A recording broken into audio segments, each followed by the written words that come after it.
जिससे हम यह लगातार सुख और दुख में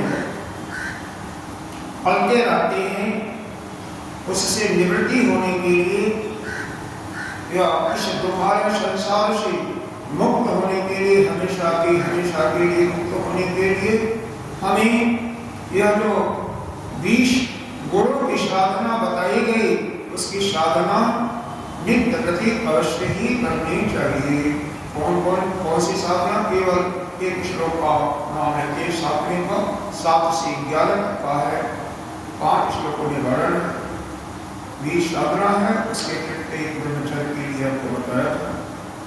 हमारे तुम अहिंसा शांति अर्जवम आचार्य भाषण शौचम अस्कर्यम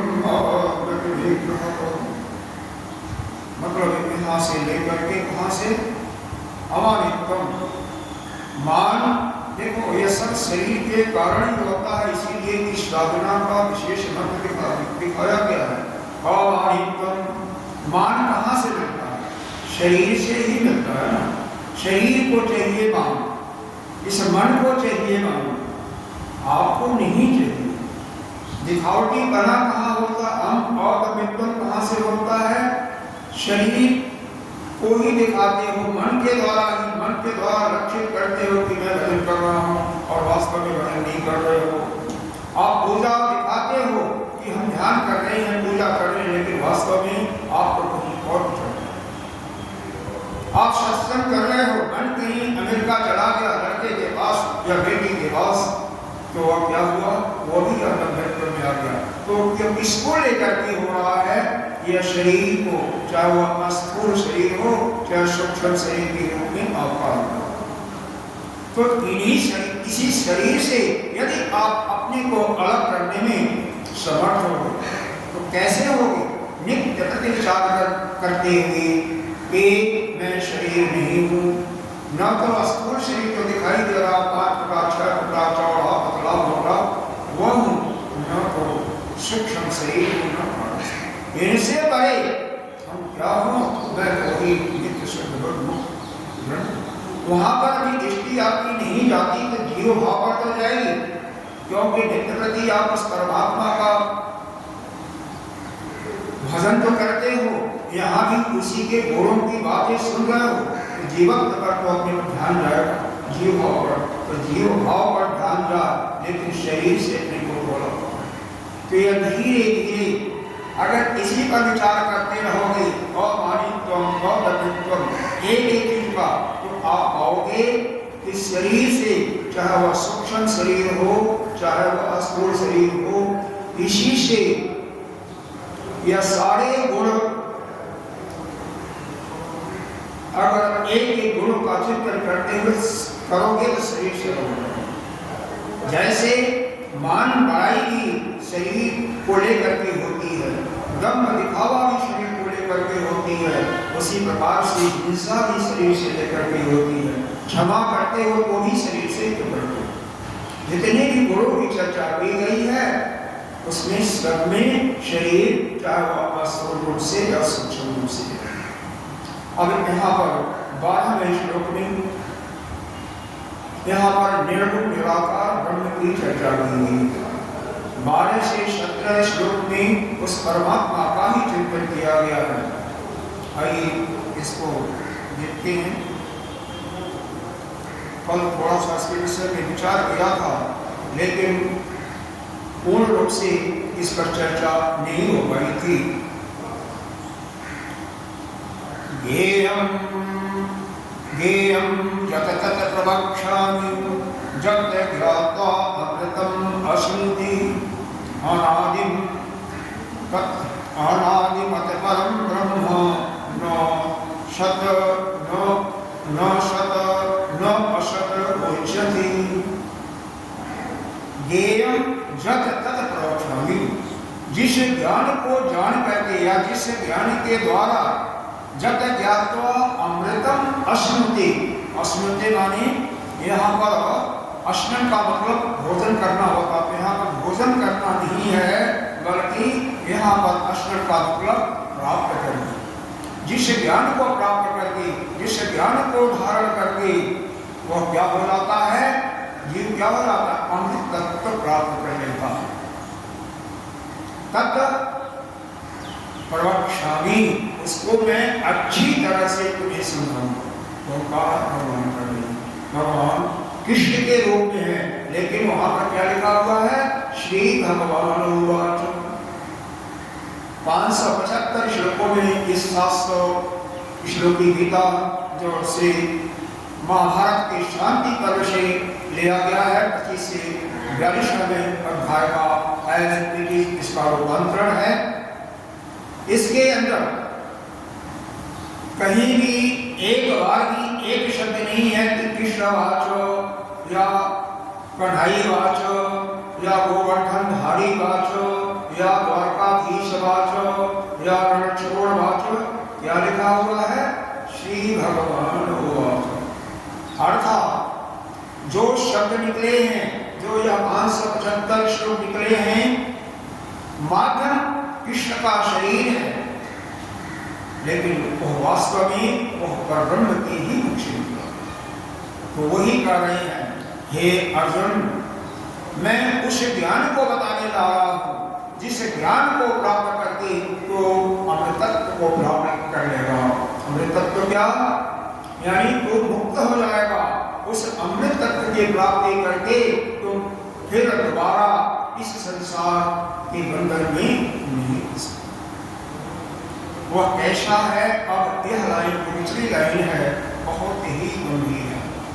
इसी पर हमने इसी कारण से इस पर चर्चा कल विशेष रूप से नहीं हो रही थी, इसीलिए इसको अनादि अनादि मतलब ब्रह्म, परम ब्रह्म, अनादि परम ब्रह्म। वह ब्रह्म कैसा है, परम। देखो, ब्रह्म के स्वरूप कई बताए गए। पर ब्रह्म जो है उसके अंदर कोई गुण नहीं है, निर्गुण है, और कैसा है, निराकार है। उसका न तो कोई रूप है और न तो कोई गुण, और वह कण-कण में मौजूद है।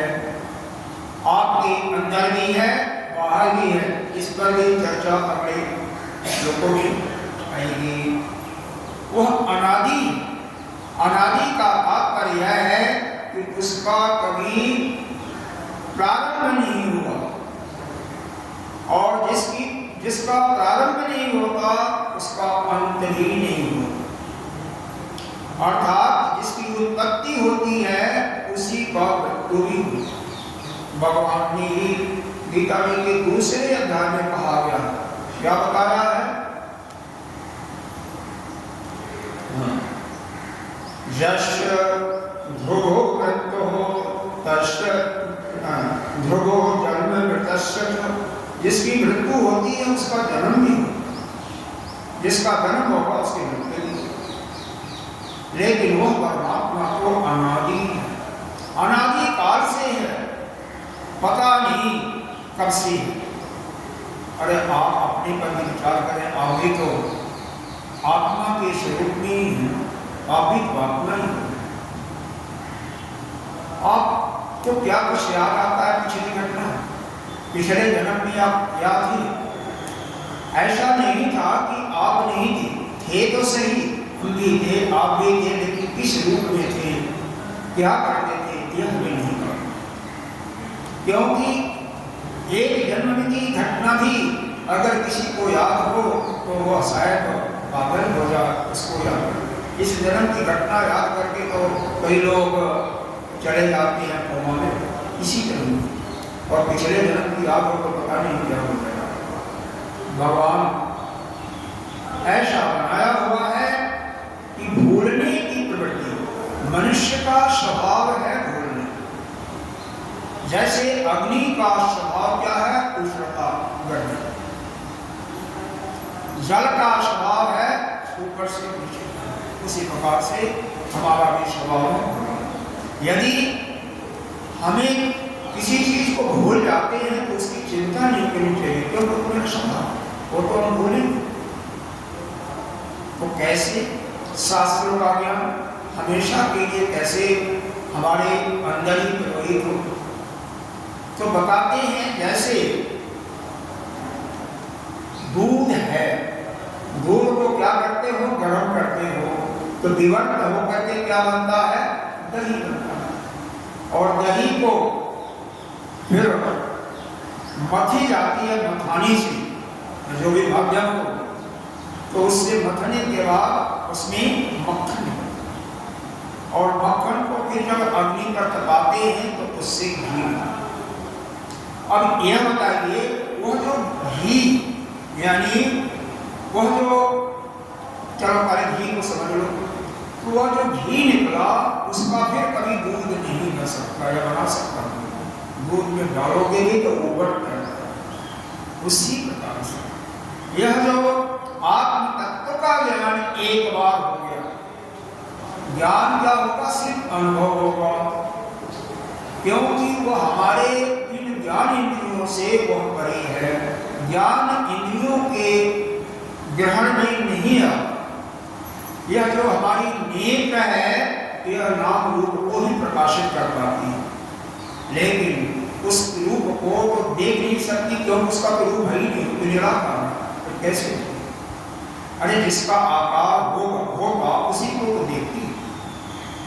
कान या श्रोत इंद्रिय जो है शब्द को सुनता है, तो उसके तो कोई अवय ही नहीं है, मुख भी नहीं है।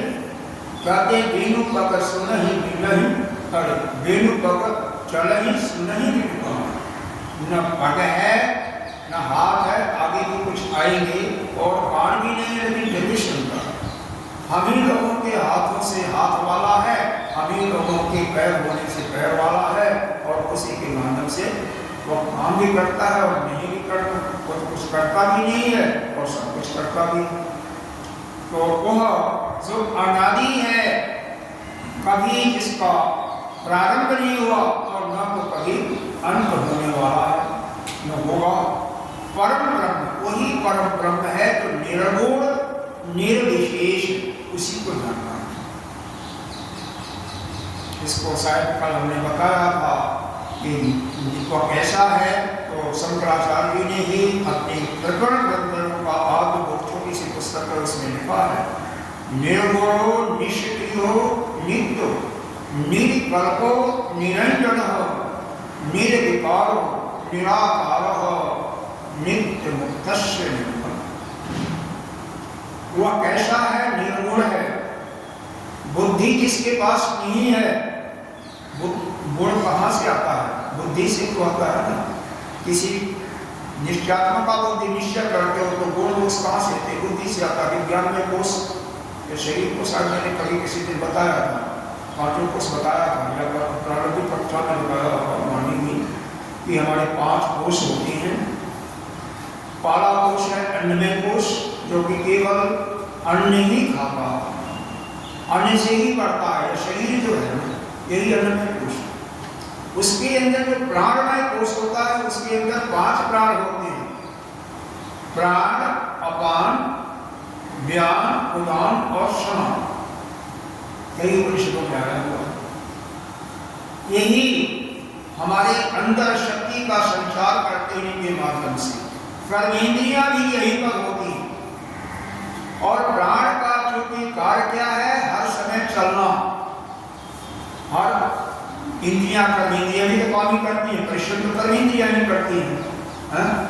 ज्ञानेंद्रियां तो केवल देखती हैं, सुनती हैं, मानसिक कार्य करती हैं, परिश्रम वाला कार्य तो कर्मेंद्रियां ही करती हैं, रजोगुणी वही होती है।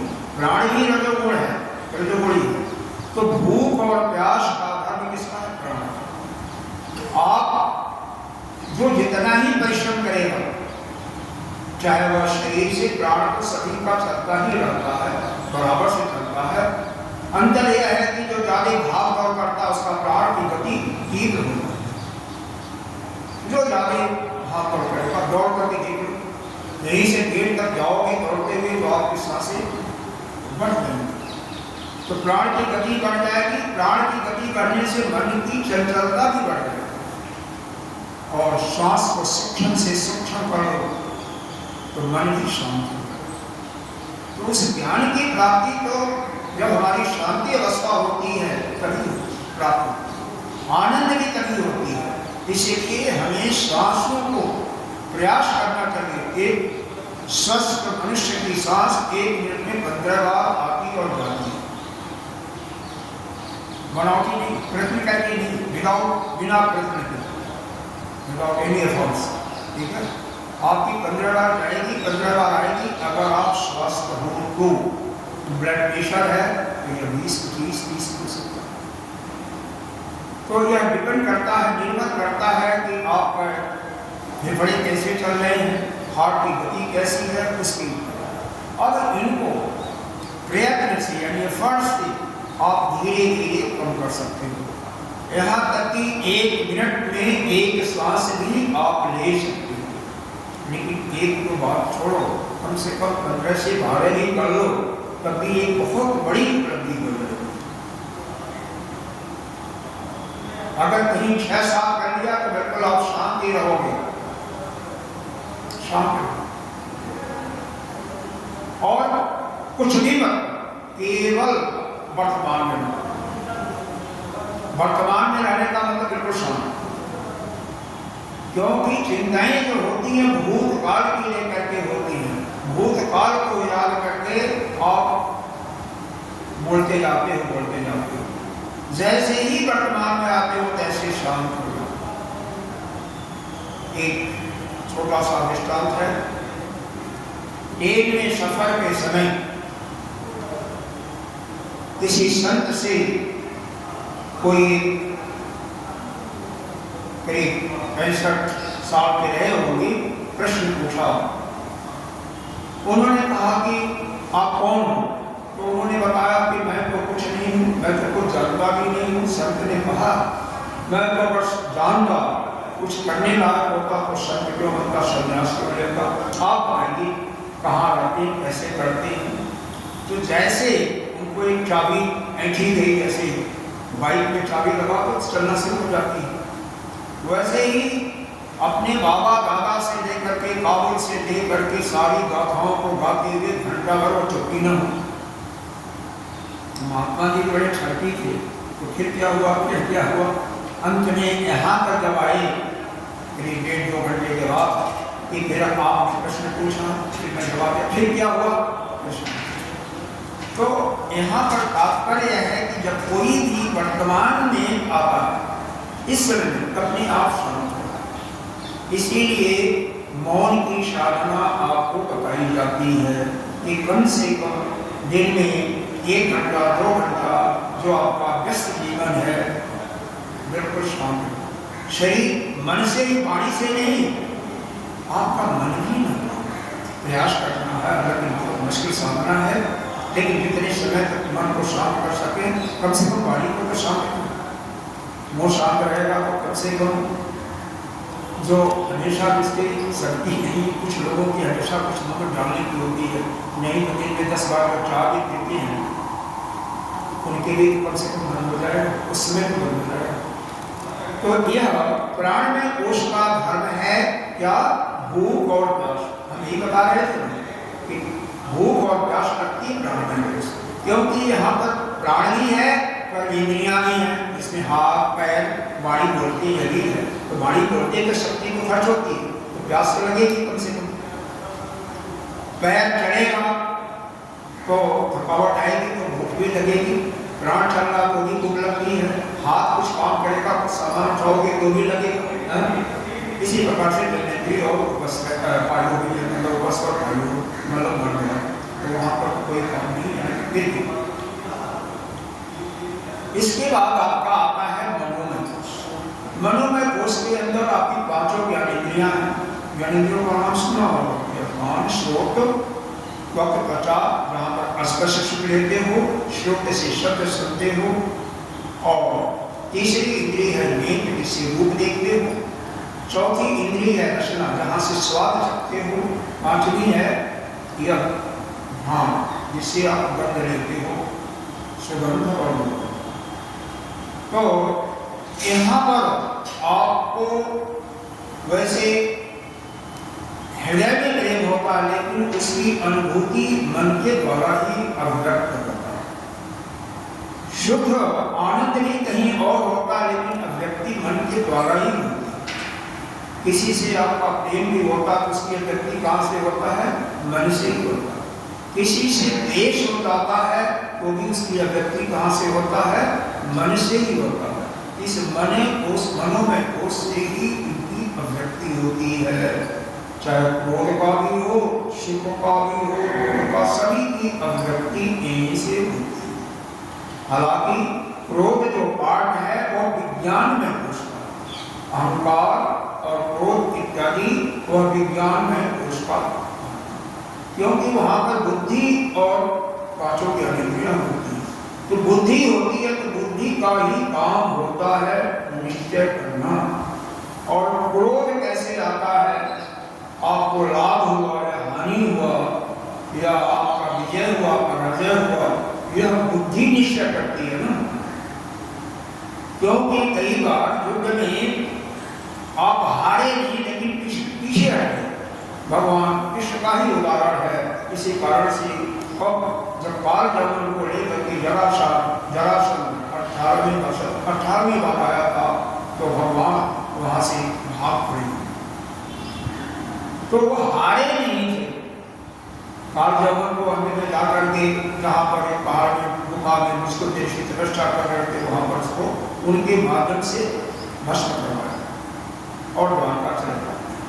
तो इसका निर्णय कौन करता है? हमारी बुद्धि कि हमारे, अरे देखो, अगर जो लोग इसमें बिजनेसमैन के रूप में कभी काम किए होंगे तो लाभ होता है क्या?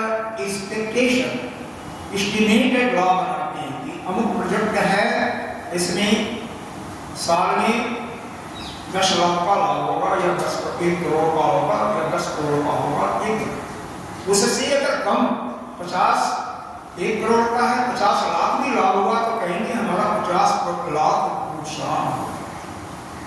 मतलब अच्छी बात तो नहीं है, लेकिन उनका नेत्र कहा जाता है जो उन्होंने प्रोजेक्शन किया था, जो उन्होंने एक कल्पना किया। प्रोजेक्शन का मतलब उस काम को शुरू करने के पहले जो एक मन के अंदर एक भाव आया था और वहीं से लेकर के हानि लाभ हुआ।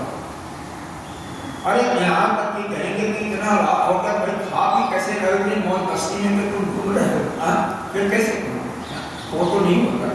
तो यह इसका निर्धारण जो है कौन करता है? आपकी बुद्धि, यह विज्ञान है। बाकी विज्ञान आगे चल करके आपका आनंद में कोश होता है, जहाँ पर प्रिय, मोह और प्रमोद नामक गुण का आभास होता है। प्रिय सभी समझते हो, नहीं समझते तो आपको मान लो बढ़िया कोई भी भोजन हो, चाहे वो खीर हो, चाहे अन्य, किसी को अलग अलग पसंद होता है, किसी को मीठा पसंद होता है, किसी को नमकीन पसंद होगा, किसी को चटपटा पसंद होगा, तो उसके पसंद की वस्तु बन रही है, उसकी सुगंध, भोजनालय में गए चौकी पर और सुगंध देख करके आपको उसका सुगंध आया तो क्या करोगे? आपको प्रिय लगेगा, प्रियता की महसूस होगी। और जब आपके पास थाली जाता है कि क्या होगा? मोद होगा, उसी की लहर और आ जाएगी, मन और आनंदित होगा।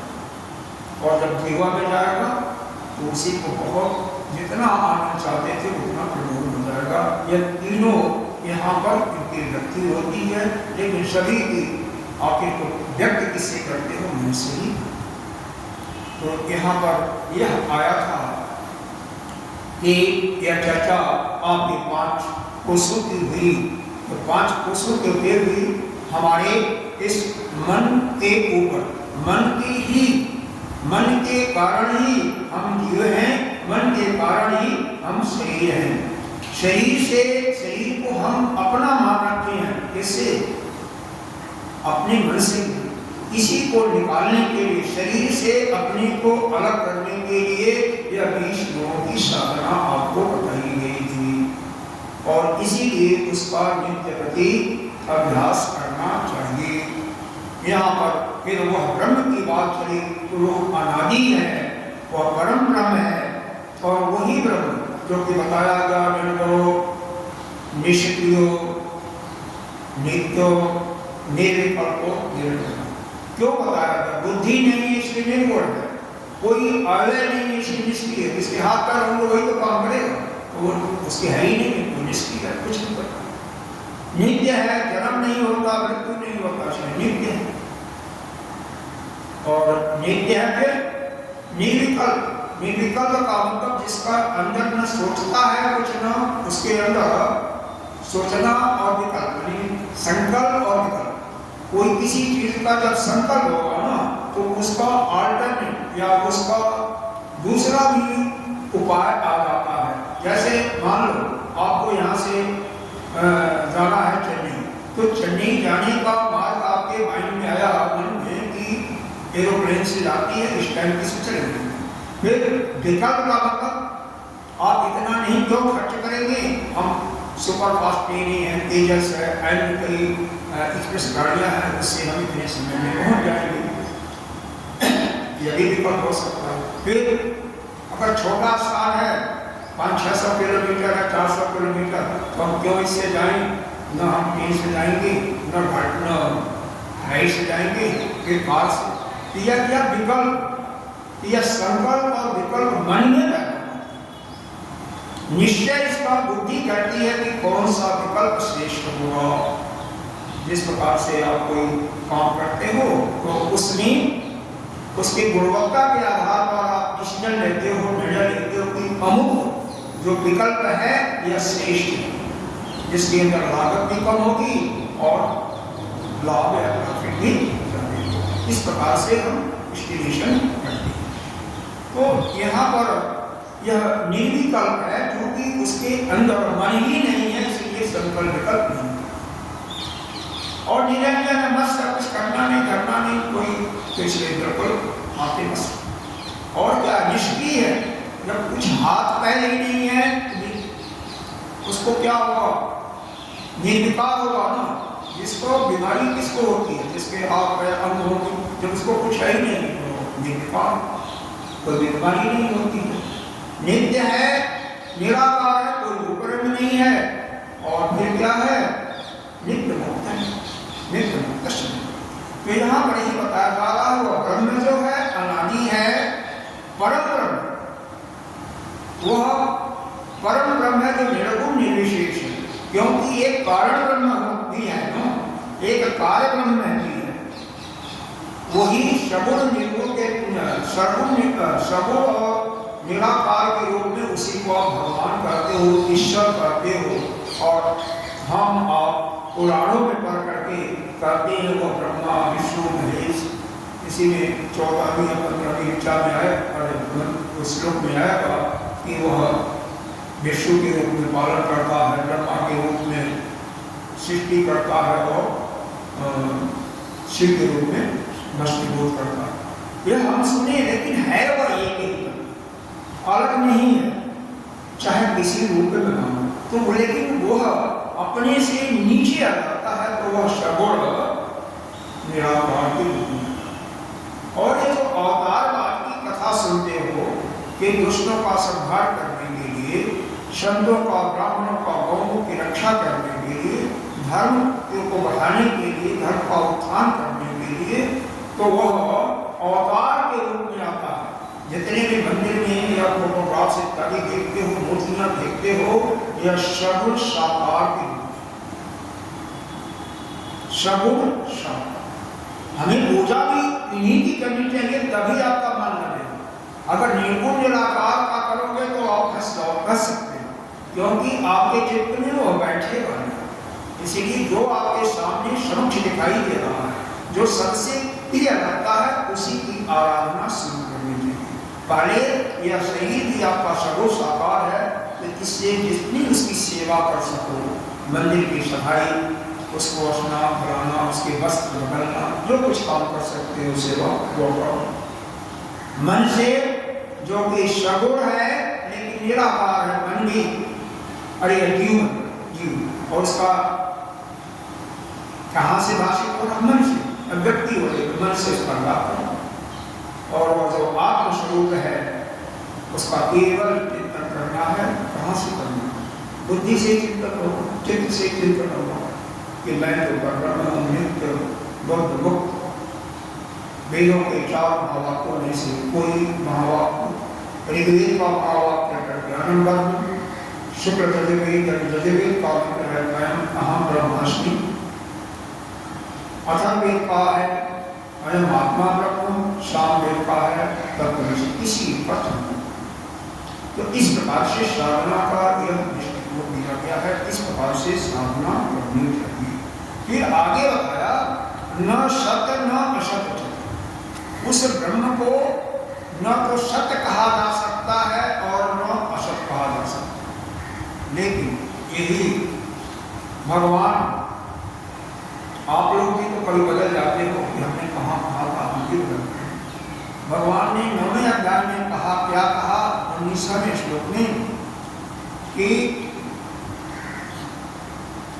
सत्य असत्य च अहम अर्जुन, हे अर्जुन मैं सत्य भी हूँ और असत्य भी। पूरा श्लोक कैसे है?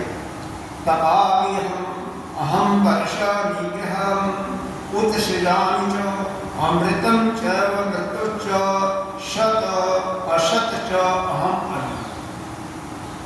मतलब हम ही जो है सूर्य बन करके पृथ्वी को तपाता हूँ, हम ही जो है पानी को, जल को ग्रहण करके क्या करता हूँ, वर्षा, और फिर उसको छोड़ता हूँ, सृजित करता हूँ, पानी को लेता हूँ, उसको सृजित करता हूँ, बरसाता हूँ।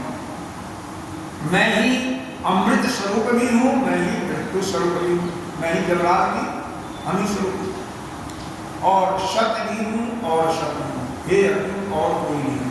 तो भगवान का क्या है, एक जगह पर कहते हैं मैं सत्य भी हूँ और सत्य हूँ। सत्य का मतलब जो विद्यमान है, असत्य का मतलब जो विद्यमान नहीं है। जो तीनों कालों में सत्य है वो सत्य है, और जो काल वस्तु और जैसे परिच्छिन्न है वो क्या है, असत्य है। जैसे जीव और जगत यह असत्य की कोटि में आता है। लेकिन यहाँ पर परमात्मा कर रहे हैं, भगवान स्वयं कर रहे हैं कि मैं 9वें अध्याय में कह रहे हैं मैं सत्य भी हूँ और असत्य हूँ। यानी और यही चीज ठीक होता है ईशावास्य उपनिषद के पहले मंत्र से, ईशावास्यम इदं सर्वं यत् किंचित जगत्। इस सृष्टि में जो कुछ है सब मैं ही। तो वहां से भी यही चीज आपको मालूम होता कि उस परमात्मा के अतिरिक्त और कुछ नहीं, वही है सभी रूपों में जो भी दिखाई दे रहा है, तो वह शक्ति हो या शक्ति। तो इसीलिए यहाँ पर यह कहा जा रहा है सत्य न असत्य, हमें सत्य भी नहीं कहा जा सकता है और न असत्य भी कह सकते। क्यों?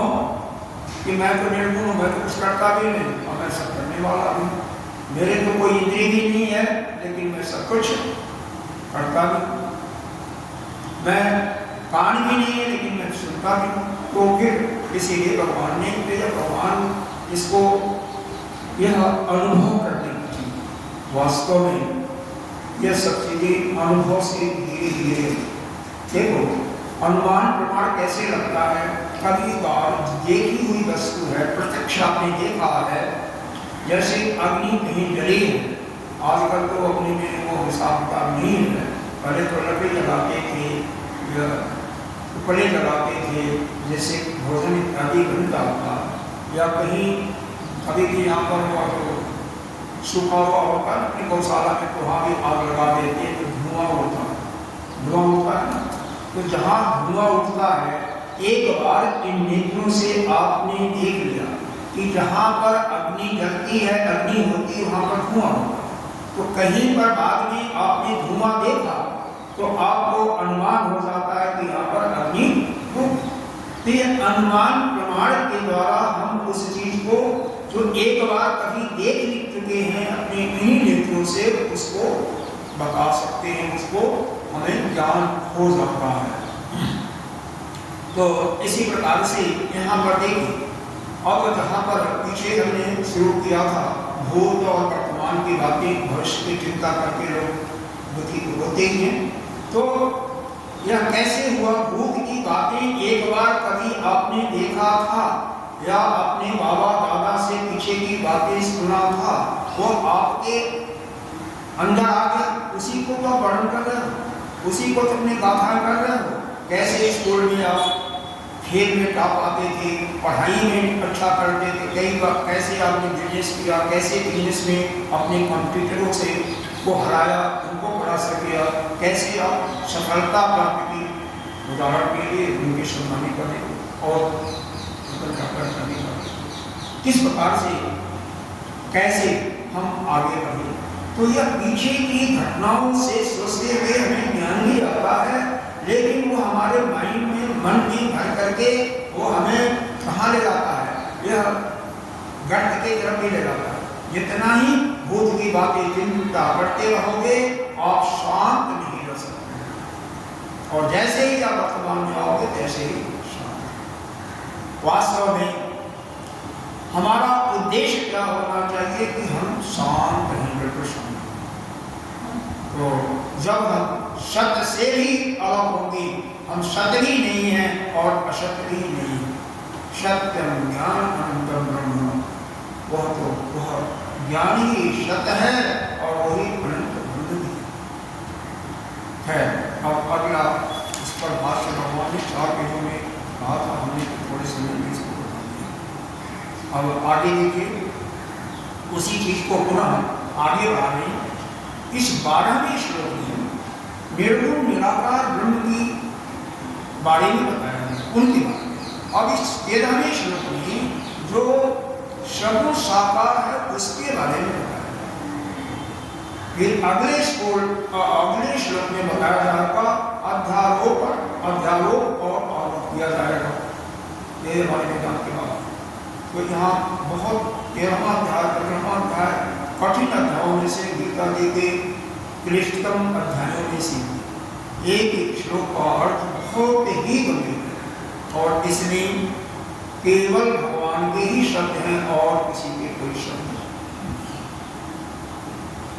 सर्वतः पाणिपादं तत् सर्वतो अक्षिशिरोमुखं सर्वतः सत्यं लोके शरमं अविर्यतिष्ठति। एक शब्द आया है लोक का मतलब जानते हो, सुने होंगे, लेकिन शास्त्रीय ढंग से विचार किया जाए तो ऐत्रेय उपनिषद में आया है लोक का तात्पर्य यह है कि जहाँ पर जीव जा करके अपने कर्मों के भोग को भोगता है उसी को, जहाँ पर जीव जा करके अपने कर्मों के भोग को भोगता है उसी को। किसी उपनिषद में 4 लोक की बातें हुई हैं, किसी में पुराणों में 14 लोक की कल्पना आते हैं, पहले 14 को 17 लोक हैं, इसको बारे में सुना होगा, आसानी से समझ में आ जाएगा। काला में मृत्यु लोक या पृथ्वी लोक सभी को मालूम है, इसको भूत कहते हैं। मंत्र है प्राणायाम का, ओम भू भुवः स्वः महा गणः तपः शक्तिः। प्राणायाम करते हुए तो शायद इस मंत्र को कुछ लोग जानते होंगे। भूः इसके ऊपर का फिर स्व है, फिर महा है, फिर जन है, फिर तप है, फिर सप्तम, वह उस पर ब्रह्म का लोग मानते हैं। अलग अलग देवताओं और रूप में मानने पर अलग अलग लोग है। जैसे भगवान शिव का तो कैलाश पर्वत यहीं पर दिखाई देता, आपको जाते ही भगवान राम जी का साकेत लोक है, विष्णु भगवान का वैकुंठ धाम है, कृष्ण का गोलोक है, सुना तो होगा, और माता जी का जगदम्बा जी का मणिद्वीप है। तो इस प्रकार से अलग अलग का अलग अलग यह सब है एक ही, लेकिन बस किसी को बड़ा करने के लिए इसको हम, जैसे आप देवी भागवत की कथा सुनेंगे ना, तो देवी जी जगदम्बा जी सबसे श्रेष्ठ है, वही ब्रह्म है, परब्रह्म के रूप में वही दिखाया जाएगा। ब्रह्मा विष्णु महेश को वही इनको उनके अध्यात्मियों को देती हैं, उनको कौन बांटने मतलब वही। शिव महापुराण में पढ़ेंगे तो शिव जी ही सबसे श्रेष्ठ माने जाएंगे। बाकी श्रीमद् भागवत के अंदर कन्हैया को ही सबसे बड़ा, रामचरितमानस में राम को ही वहाँ पर तो शिव जी को भी बताया जाएगा कि उन्होंने 1 लाख श्लोकों जिनसे राम शब्द लिया और बाकी को बांटते गए, तुम और देवताओं को केवल राम को शब्द रखा हुआ हमेशा हमारे कंठ में ध्यान रखता है, वाणी में बोलते रहते हैं, बात करते रहते हैं। तो हर जगह अलग अलग बताया है। ब्रह्म पुराण में ब्रह्म को बताया जाएगा, विष्णु पुराण में विष्णु की महिमा करते। तो यह अलग अलग केवल हमें भ्रम में डालने की नहीं, हम भ्रम में पड़ जाते हैं, लेकिन किसी जिस देवता का हम वर्णन करें, जैसे मान लो आपकी बातें हम करें तो आपको बढ़ा चढ़ा करके आपकी बातें तो पता नहीं पड़ेगी ना। जब से हनुमान जी को था लंका में गए तो क्या कहते हैं, ये कही है हनुमान के पूछ में लगन पाई। वैसे भी रामायण में दूसरे प्रकार से कहा था अलंका शिधरी जल गई गहरी सागर। तो यहाँ पर अतिशयोक्ति अलंकार का प्रयोग होता है, मतलब किसी चीज को बहुत ही बढ़ा चढ़ा करके करना, यदि हमारा एक धर्म ही हो जाता है। बस पुराणों में हमें आम आदमियों को समझाने के लिए, क्योंकि वेद के मंत्र हमें समझ में नहीं स्पष्ट है। फिर वेदों के जो 4,000 ज्ञान के श्लोक थे उनको 108 उपनिषदों में बांटा, उसमें से 10 उपनिषद मुख्य हैं और उन पर आपके 6 आचार्यों ने भाष्य लिखा जो आस्तिक दर्शन के आचार्य हैं, जैसे जगतगुरु शंकराचार्य ने भाष्य लिखा, निगर्काचार्य ने लिखा, हर एक आचार्यों ने लिखा, अपने प्रभुपाद जी ने भी भाष्य लिखा जो हरे राम के हुआ है, जो कि जगन्नाथपुरी में सीधेश्वर श्री प्रवेश कर गए थे। ऐसा वर्णन सुना होगा, आपने सुना होगा, नहीं सुना होगा तो समझ करके वो शरीर जैसे मीराबाई द्वारकाधीश में सुना गई थी वैसे वो भी सुना गए थे मीराबाई थी। तो यह तो है अलग बात है। वल्लभाचार्य ने भी भाषण, तो बड़े बड़े दार्शनिक बड़े बड़े विद्वानों ने जिस पर टीका किया वह 10 ऐसे, कुछ ने तो 11 पर लिखा है, लेकिन आदि गुरु शंकराचार्य ने 11वें पर नहीं लिखा, इसीलिए 10 को नहीं मानते। तो 10 उपनिषद हैं, उन पर भाष्य से भी हमें समझ में जब नहीं आता तो आनंद गिरी ने इस पर टीका लिखा, टीका से भी समझ में आया नहीं आता, कई शब्दों के अर्थ नहीं आते तो टिप्पणी किसी ने लिखा, और फिर भी नहीं समझ में आता तो दूसरा पढ़ो तीसरा पढ़ो नहीं। इस प्रकार से उस क्लिष्टम चीज को जो हमें भाष्यकार के भाष्य से, टीकाकार के टीका से, टिप्पणीकार के टिप्पणी से भी समझ उसका अर्थ नहीं आता, तो उसी के लिए पुराण में आसान शब्दों में कथानक के रूप में बताया गया है, जिससे हमारा प्रेम उस परमात्मा के प्रति किसी न किसी रूप में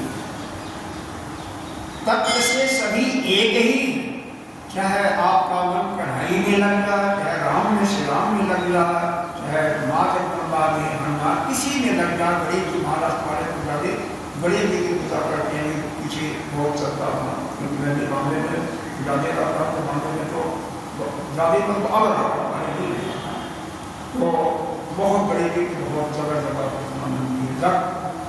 मुख्य त्यौहार बड़े जी का ही, तो यह तो अलग अलग चीजें हैं जिसको भी मालूम होगा।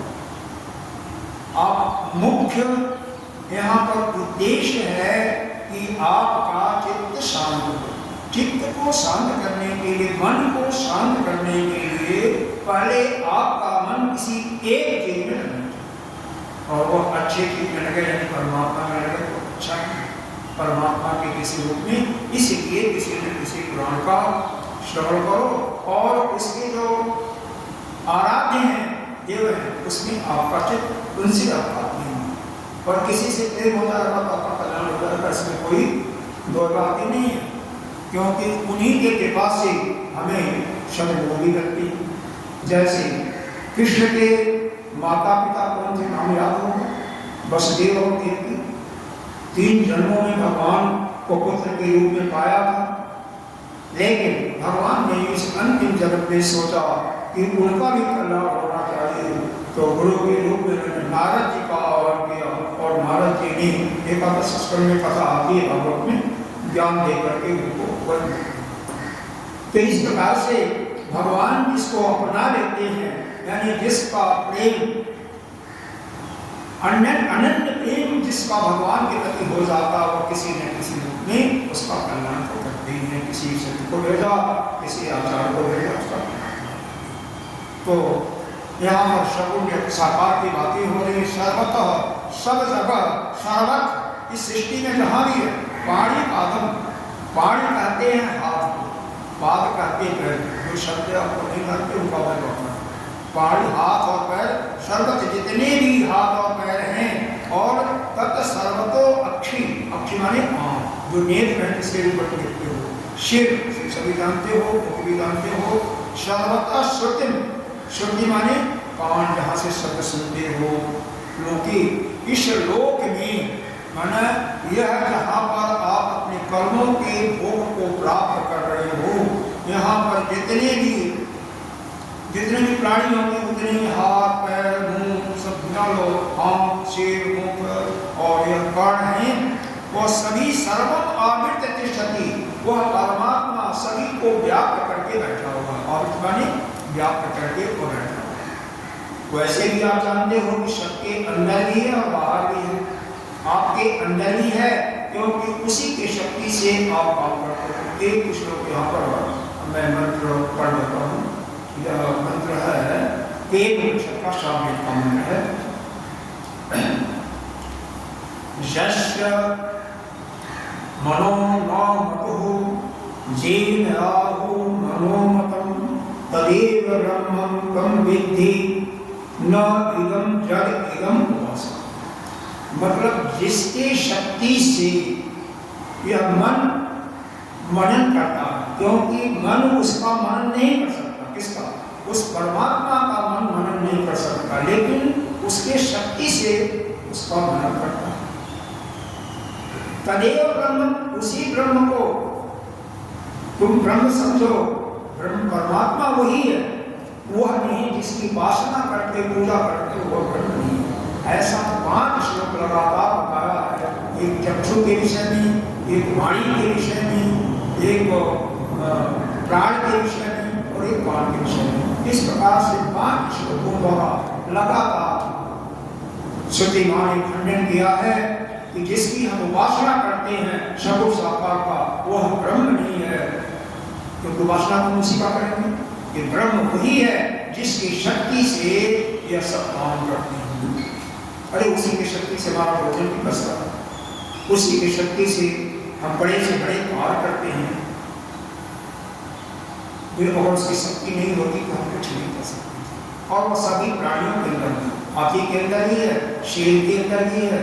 अब यहाँ पर प्रश्न बहुत हो सकता है जिसका निवारण तो कई दिनों पर सत्संग कर सकता है। वही है तो वही क्यों वह शुक्र में नहीं। अरे शुक्र का तो रूप भी परमात्मा ने एक बार धारण करके पृथ्वी का उद्धार किया। तो वास्तव में हर एक पुरुष या जीव अपने कर्म के अनुसार ही कर्मों को भोगने के लिए नाना प्रकार की योनियों को धारण करता है। लेकिन उसको शक्ति चाहिए तो उसको एक शक्ति है। जैसे बिजली है ना, बिजली एक शक्ति है और बिजली की शक्ति से जो उपकरण लगा होंगे उसमें उसी का वो काम होगा। हीटर लगा दिया तो गर्म होगा, पानी गर्म हो जाएगा। अगर फ्रिज लगा दिया तो फ्रिज में कोई वस्तु रखेगी, ठंडी रहेगी। और अगर आपका मसाला वगैरह पीसते उसमें लगाओ तो रोटी बन जाएगी, पिस जाएगी। अगर जैसे यहाँ पर अभी तो भी कुछ अंधेरा, अगर 1000 वाट का 4000 वाट का बल्ब लगा दिया तो थोड़ा अंधेरा सुना। अगर 0 वाट का बल्ब लगेगा तो 0 वाट का ही शक्ति आएगा। तो यहाँ पर तात्पर्य है कि जैसी आपकी क्षमता है उतना ही उसी के अनुसार शक्ति मिले। चींटी है, छोटी जीव है, और सबसे उससे भी छोटा एक है, इसका नाम है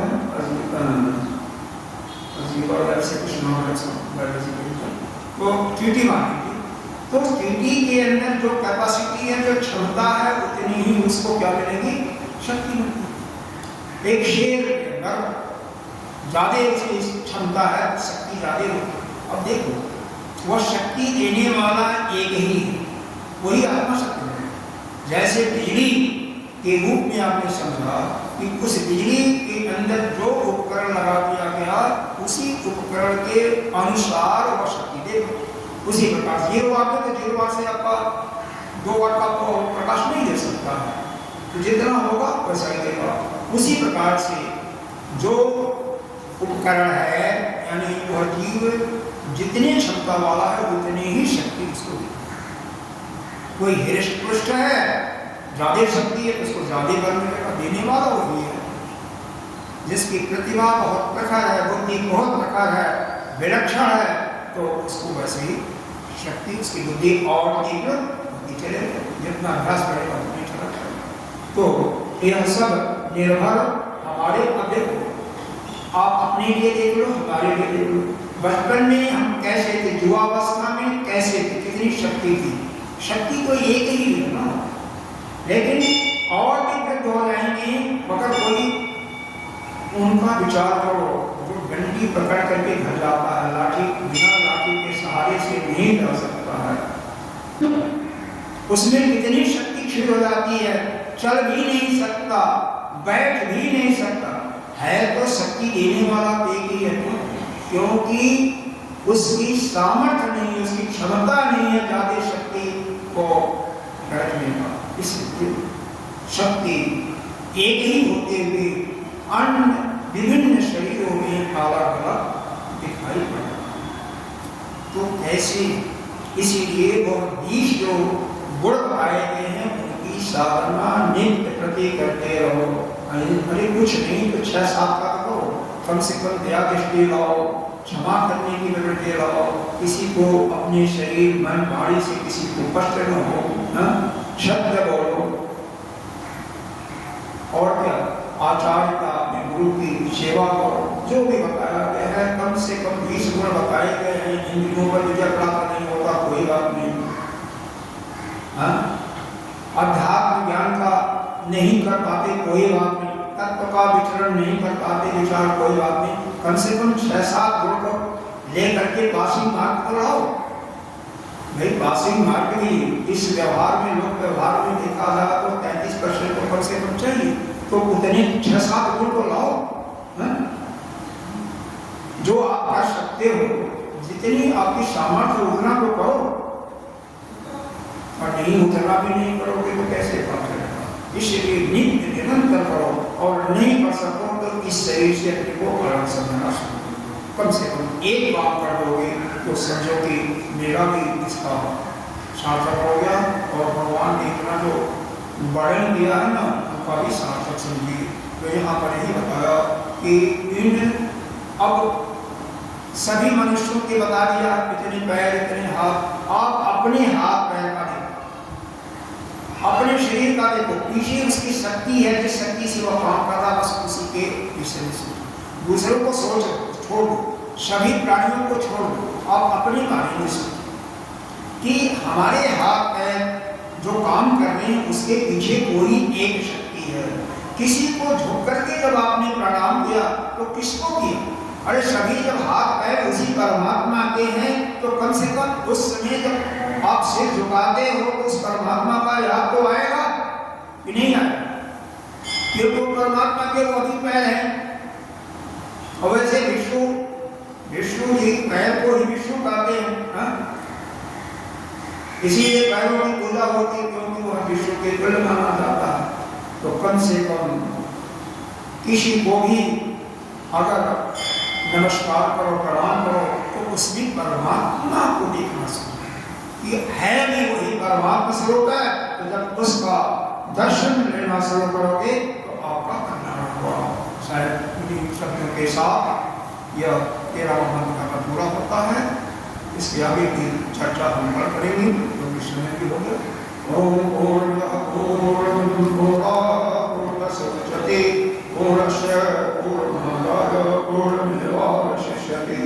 ओम शांति शांति शांति। शंकरं शंकराचार्यं केशवं बादरायणं